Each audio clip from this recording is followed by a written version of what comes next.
Hello everyone, it's Gary back once again for the Nintendo Dads with yet another early hands-on impressions of a game that's not out yet called Flipping Death. So let's get this show on the road.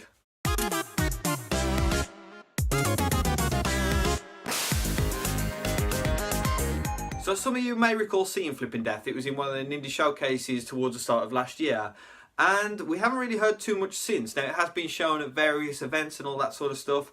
And Zoink Games, the people who developed this game, also partnered with EA, Faye, which came out earlier this year. So it makes sense that this game is going to be a little bit behind that one, so they could get them both as polished as they could.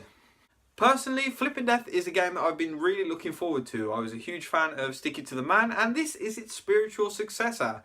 Now, if you didn't play Stick It to the Man, I suggest that you load up the eShop and go and get it. It's a fairly cheap game, and it's not a huge game, so it's not going to take you too long to complete. I think it's about 6 hours or so, but you'll get a good idea of how this game is. Now, there is a bit of an age gap between them, so Flipping Death is definitely an evolution on Stick It to the Man. It takes everything that made Stick It to the Man good and times it by 10.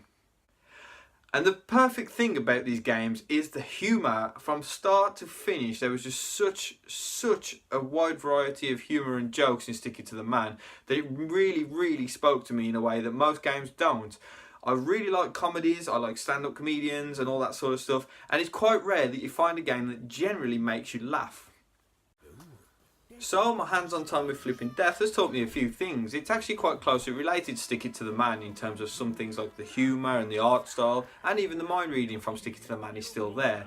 But it has its own unique gameplay elements which weren't in any of the other games. So you basically play as a girl called Penny who has an accident and ends up dying and somehow gets to become like Death's assistant.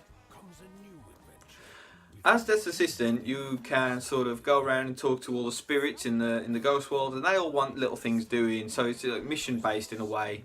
But you also have the ability to flip the world around and see the land of the living. Now, you can actually possess people who live, which is where the main gameplay elements and humour comes into this. So for example, there's a guy in the living world who's just eating an ice cream. You can possess him and take control of his hand, which has the ice cream on it, so you can sort of rub ice cream all over people's faces and stuff like that. And there will be some sort of puzzle where that will be involved down the line. So this game actually launches this year, and I'm not going to say too much more about it. You've already seen gameplay footage and hear me giving some slight impressions. All I'm going to say is this is one of my standout games from EGX Rezzed, which is where I got to play it, and it's definitely one to keep your eyes on. And so for more on Flipping Death, more of Zoink Games and everything else Nintendo and Parity, and then you're in the right place, so stay tuned to Nintendo Dad. So hit that subscribe button, will ya?